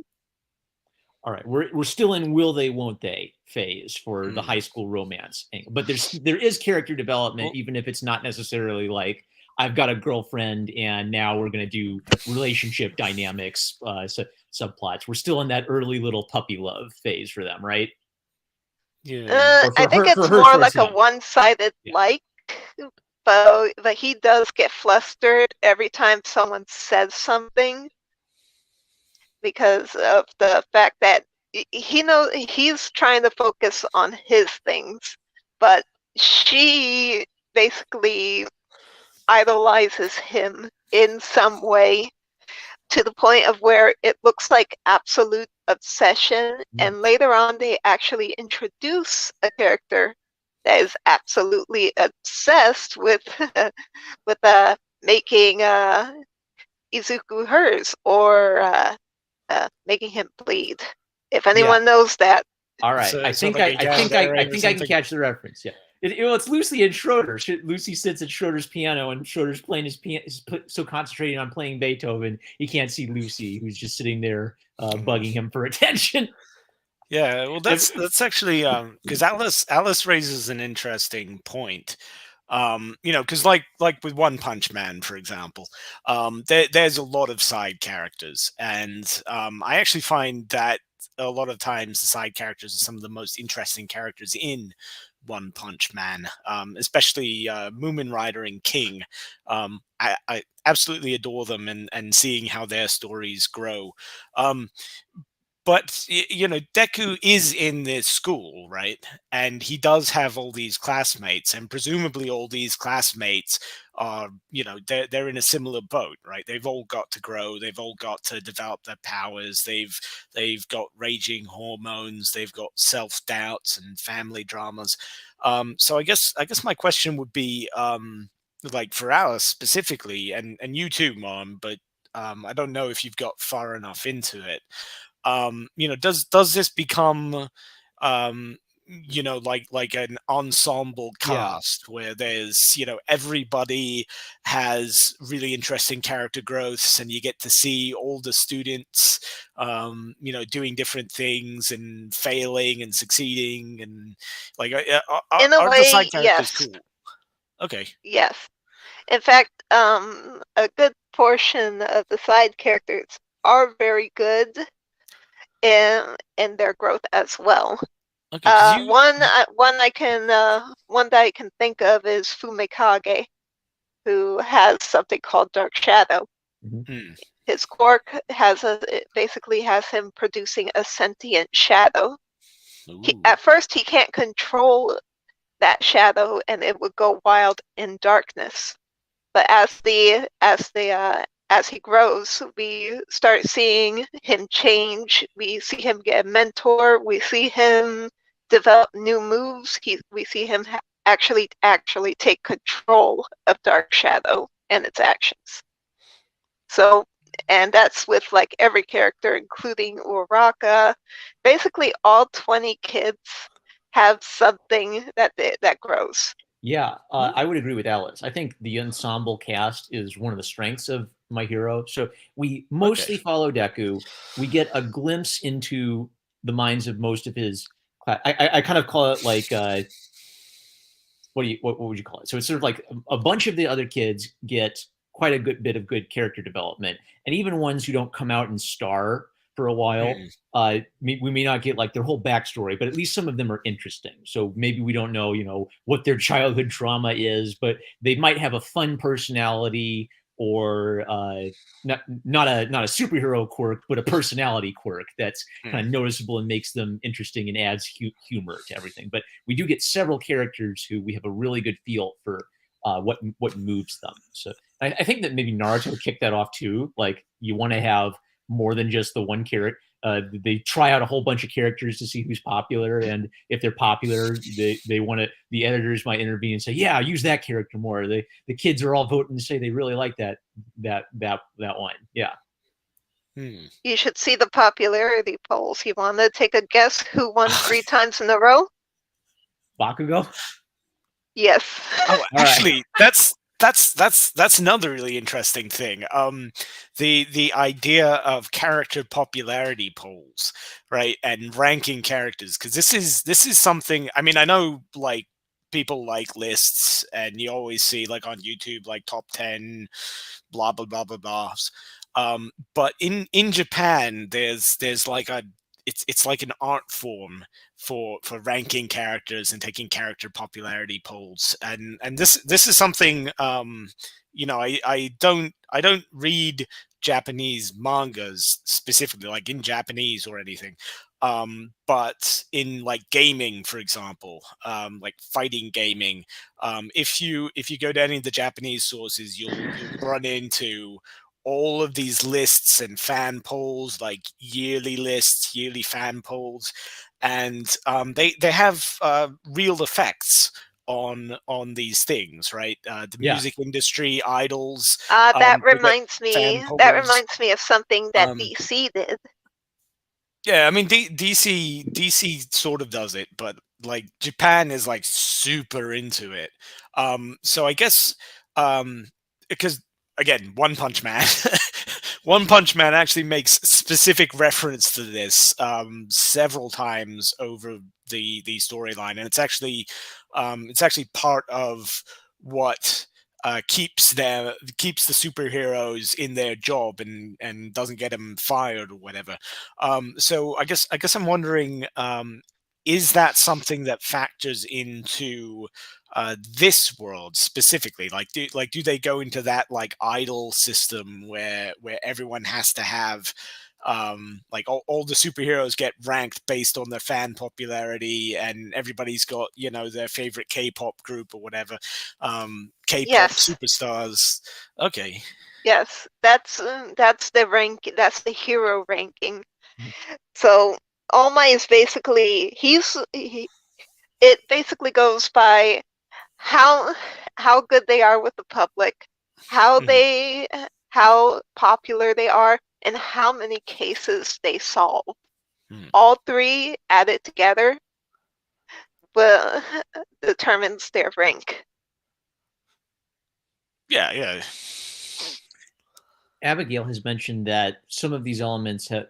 So Tiger and Bunny is older anime with a superhero vibe. I think it was an anime before a manga, and it has a reality TV and ranking element. So seems like that pops up a lot in the Japanese superhero stories specifically. Like, Yeah, it's part of the culture. For whatever reason, they love taking fan polls and fan rankings, and then using that to determine where they're going. It's like a Nielsen rating, but it's more direct, I guess. Um, I'd add, I think that the editors are seem to be really. I just hear all kinds of stories about editors coming in and telling the artist, "You can't do that. Change it. You're gonna do this." And there's even like some editorial commentary where the artist mentions, while drawing All Might, his editors were saying things like, "Who's this? Who'd look up to this old guy? I wouldn't want to be like him. Wouldn't he be better as a pretty boy?" So somehow he fought and got to keep this design. And mm. I'm glad he did. Yeah.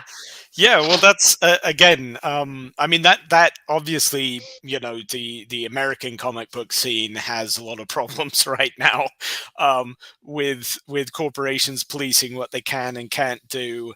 Um, but Japan has kind of had that for ages, for decades and decades and decades, and it's in the manga industry, it's in the music industry, video game industry, television industry. I'm sure like the publishing industry and everything probably has the same sort of thing. Um, you're very I, I think one of my favorite stories about that. Oh God, what was her name? She was a J-pop singer. Um, and she was caught going out in public with a boy, right, or a young man or something. Um, and the thing was that as a J-pop singer, one of the things that she had to do was to maintain a specific image. Yeah. And as a pop singer, one of the big images you're supposed to portray is sexual availability, right? Yeah. You are the pretty girl that the boys can be like, oh, I could listen to this music and then get with her, or you're the pretty boy and all the girls will be like, oh, it's great to date him. So this girl got caught going out with a young man, um, and it violated a contract, and they actually wound up shaving her head on live TV, and forcing her to make like this shameful statement of contrition. Um, For having a boyfriend. Yeah, not even having a boyfriend, just being seen out in public with a boy. Wow. I believe he was her boyfriend, but she wasn't supposed to ever let on that she Well, had a boyfriend. So, that's the same phenomenon as um, OK Boomer Girl. OK Boomer Girl blew up, and then she said the word boyfriend, and her yeah, yeah, subscribers went like, yeah. See, Abigail, A shaved head J-pop. That's probably going to turn up all kinds of weird reactions. Oh, yeah, AKB48. They're like the super group in Japan. Probably the most famous J-pop band ever. So just if you want to see something absolutely horrible, just look that up. And it's kind of crazy, but that's the corporate culture, right? And again, One Punch Man goes into that a lot. Kind of talking about this corporate culture and this idol culture that people get sucked into. I'm not sure how much My Hero gets into that, but from I what I you have a guys are thought. saying, it It's sounds like it's sort of like there is a secondary theme. It's not like the yeah, primary focus, but we keep getting little hints that it's there and that their popularity and ranking in this big system. So it's kind of like if it's like 75% high school drama and normal superhero heroics, and then about 10% we'll get like a few episodes where we see that pop idol corporate angle to it. Like, mm, what was kind of neat is it's almost interesting enough that you could have a whole series where the pop idol reality TV thing could be the main theme or the main hook. It's more just there as like an interesting subtextual thing about the world to keep in mind.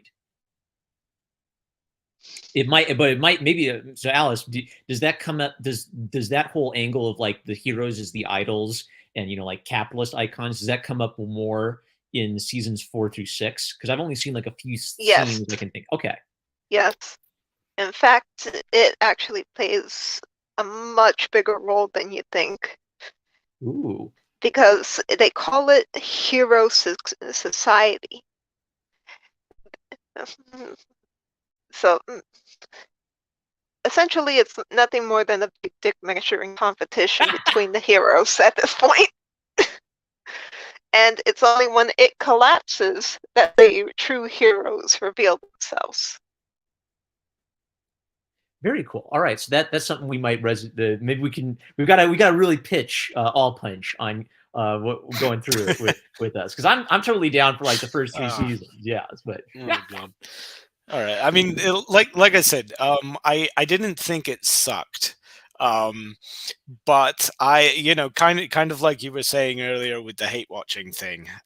You get to a point where you're just like, okay, yeah, I think I've seen enough, and then we'll have to reward you with some One you Punch know, Man. We'll have to speckle in a it's little One Punch Man in between My Hero arcs. yeah. I mean, maybe we could do like all of those, all those related stuff, like The Incredibles, One Punch Man, My Hero, and The Boys, because The Boys is something that I did um kind of wind up hate watching. I hate watched it until it almost caused a stroke, I'm and I scared of was it. like, okay. Yeah. I couldn't watch it because um, every single scene with Homelander, I wanted to punch him so hard in the face that his jaw Oh would well, break. yeah. Well, I mean, I get where you're coming from, but I actually thought that Homelander was the most entertaining. He was the highlight of the whole show. I have no problems with Homelander. Could could As Homelander messed up beat as could Homelander beat All Might? um. I don't know. I'd have to see more of what All Might did. I mean, All Might can only go for 3 hours though, and Homelander doesn't have that time limit. So. You're asking if Prime All Might? Sure. Prime Let's All say Might, All Might yes. at his best, not All I mean, Might at his weakest. The Prime All Might. If you want a good view of what he was like, you'd have to wait until like the current situation in the manga. Okay. So about Well, I season mean, 6. the thing is though, I mean, Homelander is a villain. Like he's a superhero, but he's a complete douchebag. He's not even like an anti-hero. He's just like an anti-villain, I guess. Like, is that a thing? like an anti-villain? He's in the position of a superhero, but in his heart, he's a villain, kind of underscoring what the difference between a hero and a villain. T-Bird and Throttle is an Yeah, indie kind comic, of. and that's a lot more, I don't know, like redemptive hope T-Bird. angle on heroes. Right? People Why call why does Matt. that sound so familiar? T-Bird and Throttle. I've talked about it, and Matt Reese has talked about it on the Matriarchy. So Matt Reese's line about it is it's the reconstruction of the superhero, I think. So if superheroes have gotten deconstructed, Teeth, Bird, and Throttle starts with a deconstructed superhero and rebuilds him into a hero. So it's pretty interesting. Okay. Yeah, they got good costumes and scary monsters. Yeah, I've probably seen it either on one of the streams or. Oh well, Jane Smith makes an appearance in the last issue of it. I was a backer. Oh, really? Yeah, she's just a little background character in the crowd, but you can totally make her out. Nice. So are you going to do an episode of Jane where she's watching this thing in the distance and then I don't know. I don't know. Maybe it's an alternate universe existence of Jane. I just thought I wanted to back it, and I thought it'd be fun to give her a little cameo in there. Okay. Rather than me. That's cool. Nobody wants to see a dorky looking cartoon dog in the middle of everything. So I give anytime I back something where it's like, yeah. Imagine if Deku and his classmates saw Homelander in person. I mean, I think all of them together could probably gang up on him, but the thing with Homelander is he God, I don't want to talk about the boys, but the thing with Homelander is he does restrain himself. He doesn't want to restrain himself though, and he wants to just kind of haul out and show his true powers and everything. So I guess it depends where in the storyline you'd get to Homelander. Like if they got him like early on, maybe they could just like gang up on him, beat him up. But I don't know. You know, it's very difficult to try and compare superheroes from different universes. Unless you have like identical feats, like they both fought. Yeah. If they both crossed over with the Hulk and both of them fought with the Hulk, then you have a good if you get like a baseline of that, or something like Superman versus Goku, for example. You know, Vegeta at a power level of like not even 1,000 was able to destroy an entire planet with a flick of his fingers. So, you know, Goku at power level like 80 trillion or something, he would wipe the floor with Superman. But he's a good no doubt. Would he act out? Yeah, I mean, they wouldn't actually fight. Would they act out of character in the fight? To me, that's the ultimate definition of a nerd fight. Because you can get meticulously mathematical about it and argue about whether this is canon or not. And I think you are exactly right. I think Death Battle did that, and you should have seen the fight in the comments section. Yeah, the death battle stuff, like, because I'm with you, Mom. Like that whole idea of like death battles, like, I mean, I can see why it's appealing to some people, but my biggest question is like, why the hell would they be fighting in the first place, right? Like, why? It's fun if it's fun if you're a troll. It's fun if you actually don't care, but then argue your position with all your might. You argue which one would win. With all might. Yeah, I mean, I can see, you know, I definitely get the appeal of it, but when it's just me, right? Like if I'm not like on Twitter or something, or just having an argument with someone just to be a douchebag, you know, I don't really care too much about that kind of stuff. Especially like superheroes fighting superheroes. Like, yeah, they just team up, they'd shake hands and they'd be like, hey, you wanna go grab a steak and then beat up some supervillains or something. Usually most superhero fights are misunderstandings.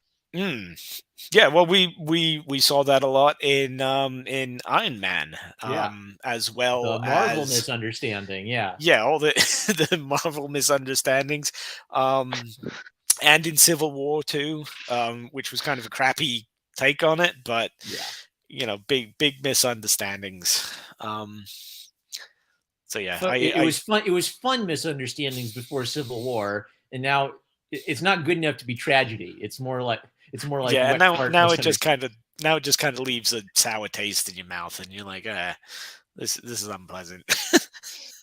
So, all right. Well, but that is something that My Hero shows is if you let is policing hero work really good or bad? Yeah, what's My Hero's take on that? Is there any kind of like philosophical insight that they get into, or like political statements they're trying to make or something? Um, which again, One Punch Man kind of touches on at times. I believe it's the yeah, they do, but that would be in the hero killer arc. Oh, there's a hero killer arc. And there's Uh-huh. also a villain spin-off, right? Huh. There've been a couple spin-offs as well, where I don't know where they tie in the timeline. But Those are vigilantes. Those are vigilantes, the there we go. people who didn't get their their hero license or defected from So they just go heroism. rogue. Very much. Yeah. Nice. All right. Well, Punchy, have we convinced you to give it a chance, or are you going to have to no. hate watch it with us? Again, I wouldn't be hate watching it. There's after experiencing The Boys up until like the end of the second season or third season or whatever it was, that is hate watching, right? Like before then, I knew the term hate watch and I used the term hate watch, but I didn't really understand what it meant. Right? There's a whole other dimension to hate watching, and My Hero Academia, I wouldn't say that I would hate watch. I'm not convinced to go more into it. But if you guys want to do more streams, I guess I have to. So You've committed. Yeah, you signed it in blood. All right. it's one of those things. Great heroes have to do things that they don't want to do and just move without acting. So I have been yes. wanting to get. I have been wanting I to get think into it. they list that there is a hero that appears later that has to deal with it. Has to deal with something that he doesn't want to do, but unfortunately, he has to play his role. All right. Well, I guess we'll get to that when we get to that then. I mean, assuming that's okay with you, Mom. I'm not sure. I am okay. I am okay with it. So, maybe we'll just have to bribe you with One Punch Man, Punchy. So, Alice, you've had a chance to say a little bit about kind of like the deeper themes of My Hero Academia. So, I want to give kind of like people maybe a chance for closing thoughts. So, Alice, Okay. Why should people check out My Hero Academia if they haven't already? Despite it really doesn't have that much that I have to say bad about it. I mean, you've got good character growth. You've got the bully turning into a hero. You got the shy kid getting his powers but learning to use them. You've got multiple characters with interesting backstories or interesting abilities that they have problems with that they need to get past. Basically, it's like I said, is passing the torch and growing up. As well as dealing with societal norms that may be wrong or right. Very good. My pitch would be like it was kind of interesting. I'm kind of like halfway between you two, where it's like I kind of feel like Punchy's feeling of, yeah, this is made for a younger audience than me, but I enjoyed everything I watched so far. Of like, I don't think of the first three seasons, I don't think I ever said, "Oh man, this is stupid. I hate watching this." Like, I was always engaged, always interested in watching these characters grow up, seeing where it was going. And even if like something doesn't have like deep, meaningful themes, I think that it can work if it's just fun, entertaining, and does the like the superheroics can be fun to watch with or without any like amazing themes on the state of society. But I do think that MHA makes an effort to add just enough like character development and thoughtful themes to it to kind of like reward you if you keep reading. So I left off after 3 seasons. If we watch more of it, maybe I'll get back into it and get into super nerd mode. But I think we would have fun continuing to work our way through it. So, and Abigail says sometimes Yeah. we just need stuff that's just fun. Yeah. Okay, and I guess I would say if you are 14 or 15, and you're looking for a fun anime or manga to read, anime to watch, go check out Boku no Pico. And Oh no! yeah, Wait, that was the no, bad one. I don't know what that is, but I know. No. No. okay, no, don't do that. I disavow. I disavow my previous statements. But yeah, I mean it's fine, I guess. The way my I'll roommates see trolled how me it is goes. my roommates trolled me by telling me the first anime I should watch was Excel Saga with no context, Oh, and then they made me watch like 2 episodes. actually, it's funny you bring that up because Chris Chan was a big fan of Excel Saga apparently, Yeah. and he put a lot of Excel Saga memes, and I've never actually seen Excel Saga, so those things all went over my head until I started diving into the deep lore. But Yeah, yeah, it's completely absurd, and the reason they did that to me was apparently it's a manga, it's an anime that's mocking the anime industry, so it's probably the worst thing you could start with. But it was beautifully drawn. okay, yeah, that would make sense then. Um, yeah, no, it's fine. I guess we'll just have to go through more of it and see whether it picks up or not, or whether because I was thinking too, like Wednesday, um it's a little bit better than Wednesday in so far as like the side characters are more interesting, but just this whole like this whole Harry Potter thing, right? Kid goes to boarding school and deals with boarding school stuff. Like that's just it's not my scene, for I a believe variety of it only reasons. turns into a boarding school at during like season 5 or midway through season 4. Weren't they, or was it just like a day school they were going to? Because I'm Day school could have at sworn he was first, in the but school. Okay, then it turned into a dorm. all But right. but Well, but the central premise school, of high big school school kids thing. doing Yeah. cute fun high school, like I like, and the thing is I like high school kids doing cute fun high school thing. Like I could get sick of it if I was Well, doing nothing but reading high school dramas. I get sick of it, but well, I like. okay. I'll give you like an example. Have you ever seen Mob Psycho? No, and I know that that's the artist of One Punch Man doing like Yeah. his own series or Well, something. the OG artist of One Punch Man, One. He goes by the name One in big capital letters, but that's like a companion piece or something, or a side project he's working on. Um, but Mob Psycho does have some really enjoyable high school kid doing high school kid things. Specifically with like the exercise club and the nerd club, and like I'm not going to go into it or any spoilers, but if anybody's seen Mob Psycho and you know about like the paranormal club and all that kind of stuff, like that's kind of fun. But I guess what had rubbed me the wrong way about My Hero Academia when they start going to the school stuff, is a lot of the things in the school are like superhero tests and superhero lessons.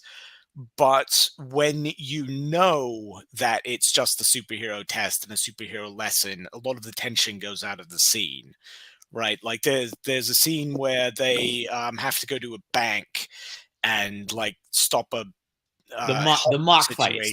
They're fighting their Yeah, classmates in mock yeah, fights. they're Yeah. like it's a mock fight, and you know it's a mock fight, and they actually like the bank thing had some cool little twists, but everything they did, it's just undermined by this thought that yeah, but they're just kids in a high school class, and the tension just gets completely ripped out of the superhero Well, stuff. is there tension? Obviously, Is you there haven't reached the part where Mm. All Might completely owns both Izuku and Yeah, no, and Bakugo.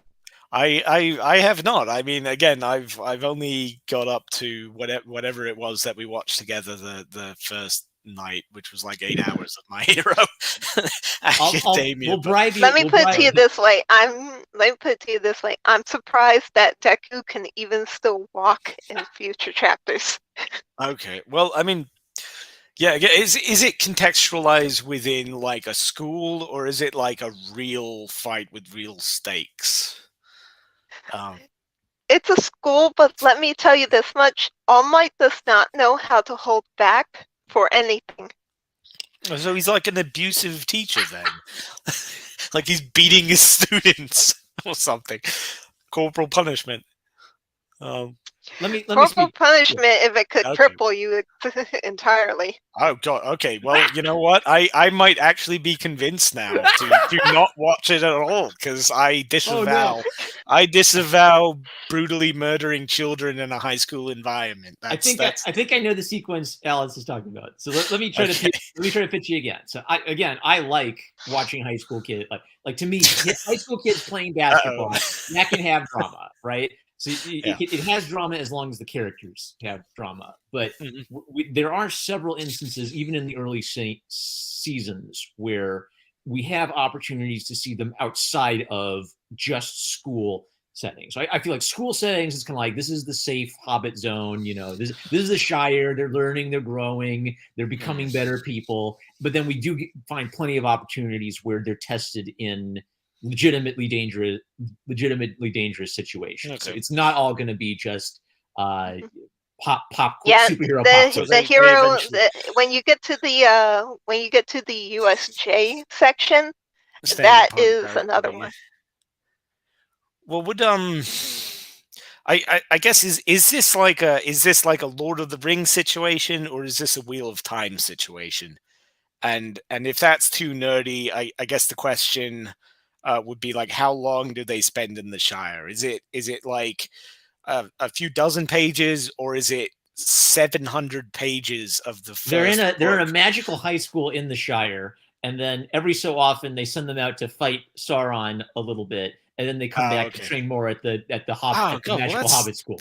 that's even more boring, because then like you keep you keep like teasing that they're going out, but then they have to come back in. No, like, if as soon as you leave the Shire, just keep going. Like, don't turn around and run back. You got the ring The rates thing on. is that in order to become true heroes, they need to get their provisional licenses, which they don't get Oh until, I god. believe, until like season at the end of season 4 or 5. Oh god, so there's like a whole bureaucracy angle with it.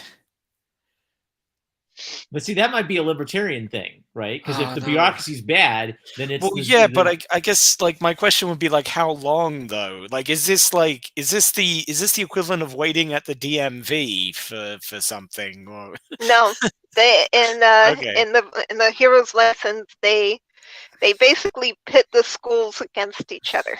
Hmm. So Okay. it's pretty much I believe it's like 3 different tasks, and the first one is an all-out brawl.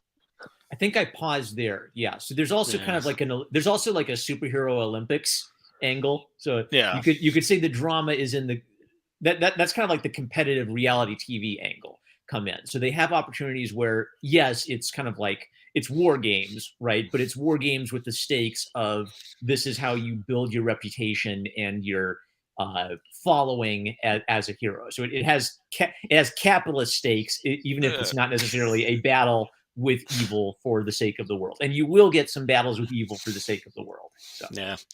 All right. Yeah, Well, I but mean, that's the other thing. Oh god, we learn a lot more about the characters themselves during those periods.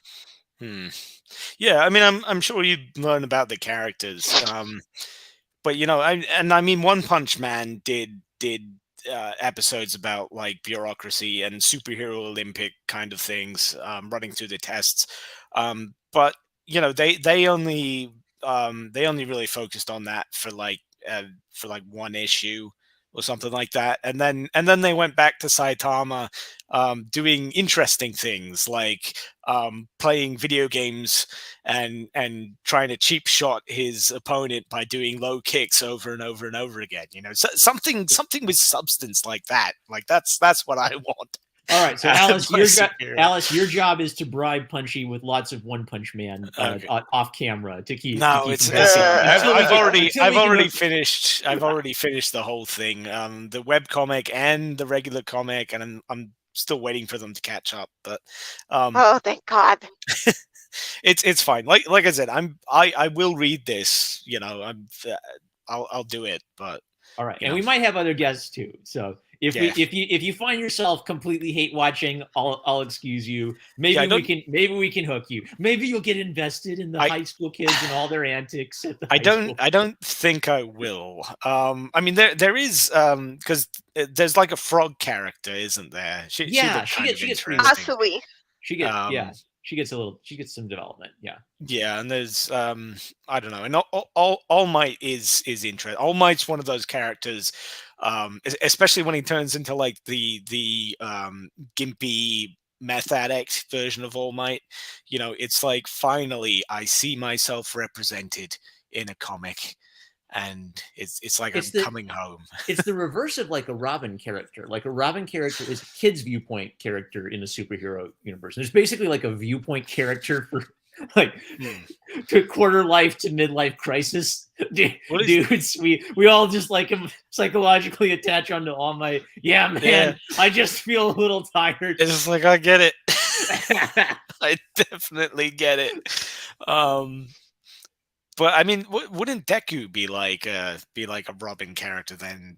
Well, but then he's the protagonist. Yeah, so it's the inverse. Robin's the viewpoint character for Batman's world. All Might's the viewpoint character for adults to Deku. Oh, okay, okay, yeah. I get. I think I get what you're saying now. Yeah, that I guess so. Maybe. There is some big YouTuber where his whole argument is he didn't get into the high school stuff, but All Might himself was enough to keep him invested as his, this is my comfort character. Okay. that I'm that's kind of where I'm at. But what didn't you have? I know we're going for ages here, but you had a question about some YouTuber that you were trying. Yeah. All right. So this is maybe like a question to the chat. Yeah. All right. So there's a YouTube video I watched. I thought, wow, this is a great YouTube video, and I can't find him anywhere because there's just billions of My Hero Academia videos. So the theme of the video was this guy read the manga and he compared the English dub and the Japanese with English subs. And his argument was that he thought they softened Deku's character in the English dub. So he like pulled some lines, and it was something like in the Japanese, Deku says something like, "What if I killed myself? Then he'd be in real trouble." And then in the English, it's like, if I actually did that, he'd be in trouble. So the basic idea is, his argument was maybe Deku is suicidal in the Japanese version, and the English dub is. Oh, you can see that in the manga. All right. Definitely. Okay, so you'd agree there's even like a suicidal element to Deku's character in the original. Mm-hmm. Okay. Yeah. And then what's kind of interesting about it is it's sort of like in the English, it becomes more the change makes him a little bit more of a guy with a dream, but maybe like a realistic set of goals. And the Japanese is a little bit more of like, he has no idea how he's ever going to do this. Yeah. So if that rings a bell for anybody, please link me so I can unlock the memory of who this YouTuber was and give them the credit they deserve. But it was a very nice video essay, and I wish I could find it again. So. But the thing is, I think that's only like a really strong element in the early chapters, as far as I remember. Like I don't remember us going into that deep dark place with Deku ever again. He seems to be a much more, he's been given a new lease on life after the first two chapters, and he seems to be a much more optimistic young man from this point on. So. Oh yeah, actually, because Abigail was making a point on All Might's design. In the chat there with the prejudice against big brawny men and bearded men, and that's actually that's a very good point, because I've noticed that a lot. for example, like in Dynasty Warriors, this is going to be incredibly nerdy, but I'm really into like the Kawaii games, Dynasty Warriors and Romance of the Three Kingdoms and all these things. And consistently, all of the characters that I really like and love always wind up like the bottom of the polls. And they're the story significant, historically significant, but they're just too buff and they've got too many beards. And they always pick like the Twinkie looking, femboy guy as their top. So yeah. Well, apparently we Can't dodged a bullet, and we were about to get a femboy All Might. I can't imagine the color commentary we'd be getting from you, Punchy, if All Might showed up and he was just flamboyantly beautiful. Well, you see, I wouldn't have known the difference though, because I wouldn't have ever seen this version of All Might, so I wouldn't have had anyone to compare it to, and I would have just kind of been like, oh, okay, whatever. And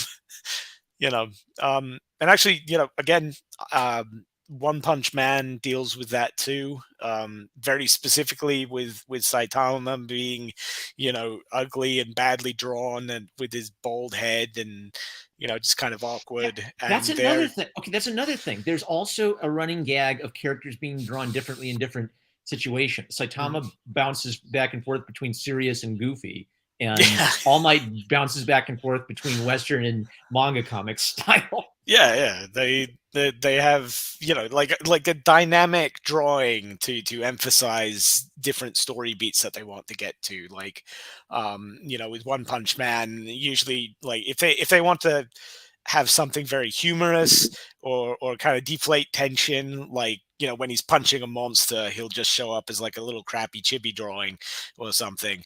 But then when he's giving a speech about helping people in need, he'll suddenly become, the super well drawn, Murata. You want that thing on a poster on your wall, kind of thing. So, and yeah, All Might. I've seen that happen a couple times with All Might.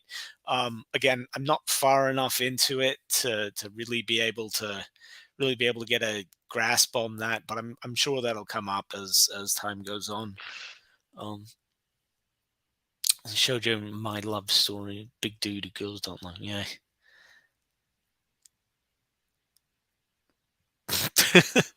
But yeah, so I was muted. So Abigail knows this is one of my favorites. Yeah. So what's clever about My Love Story is the fact that a lot of people don't like big, strong dudes is used as a premise where it's a love story about a big, strong dude. Whoa, that's so weird. Yeah.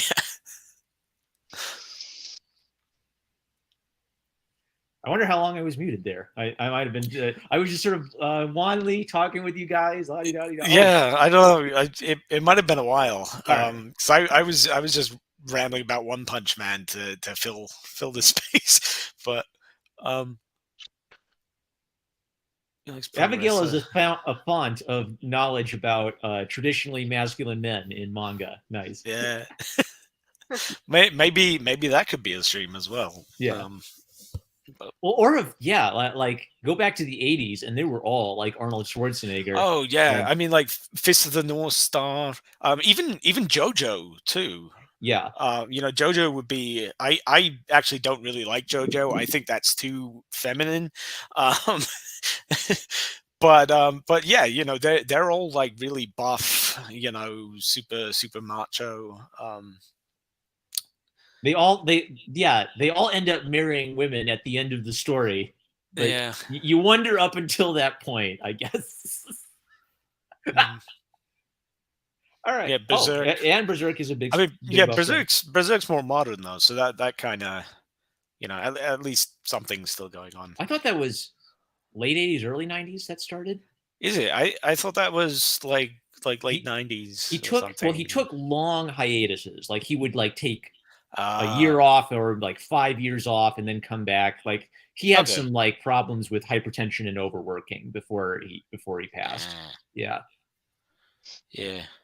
Early JoJo definitely got more effeminate over time. Yeah.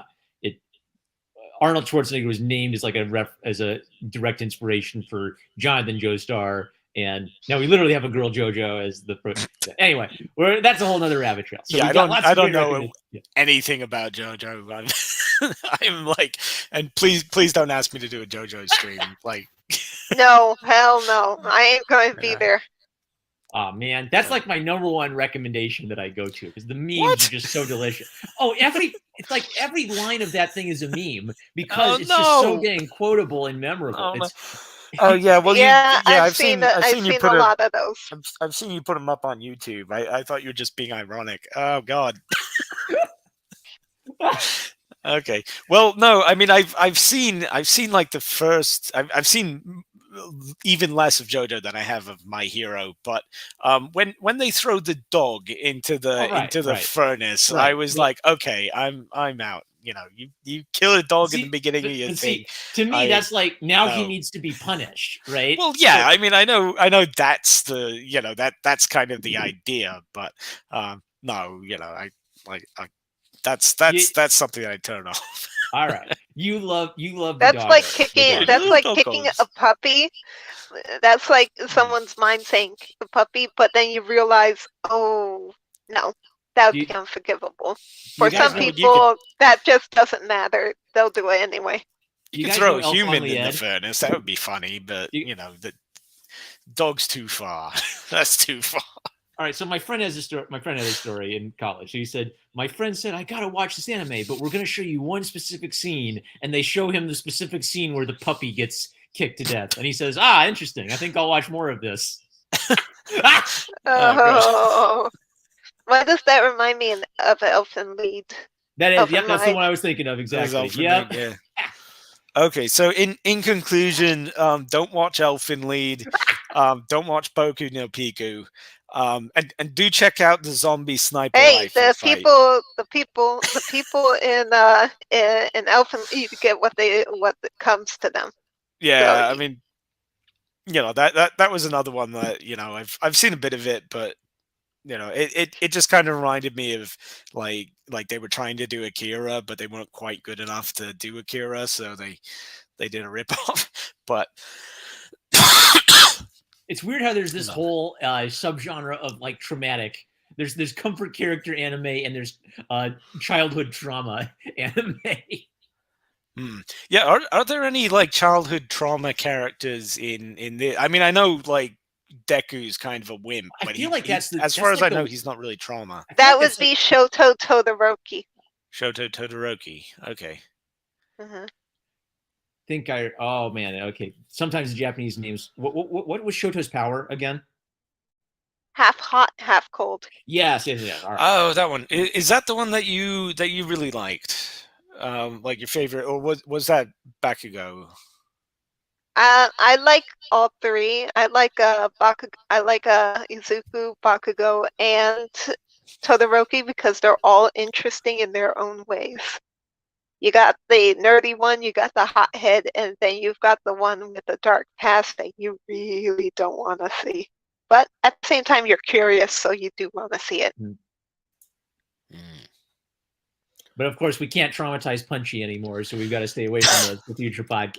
Yeah, we'll sneak him in. We'll just be talking about his comfort anime, One Punch Man. Then we'll just throw the dogs getting killed. Oh him. No, my comfort anime is High School of the Dead. That's the one that you go to. just pick up a nice cup of hot cocoa and wrap yourself up in blankets and just watch upskirt shots as people get torn apart by zombies. I just watch mythology or creepypastas. Yeah, she loves creepypastas. If you ever want to do like a creepypasta stream or something, or like that's quite a big rabbit hole. Yeah, all those kinds of things. MHA has a kind of a rabbit hole fandom too. Like I don't want to search MHA on Google images too much. I'm sorry, no. All right, so I've had a chance to say everything I've wanted about the first two chapters. Any last final thoughts before we wrap up? Final thoughts after like a half hour of rambling some more. I mean, I'm good. Alice? Watch. You don't know if you like it until you watch it. That's a good point. Don't knock Give it a until you shot try it. and see what you think. There's All no harm in trying. It's not The Boys, so Well, thank you. Honestly, I think The Boys will turn me into an alcoholic at that point. All right. Well, thank you, sir, everyone who joined us in the chat. We had some great feedback and comments from the audience. We got some recommendations. We got some recommendations of apparently things that are not so safe for work. So use caution when taking recommendations from don't my do chat. Boku no Pico. I will. I'll be discussing with people behind the scenes. I have some other friends who might be interested in joining us in future to talk about this. So behind the scenes, we'll talk about whether we want to make this a regular thing or not. But this was a lot of fun for me. So thanks everybody in the chat, and we will catch you later. Bye. Bye-bye. Bye.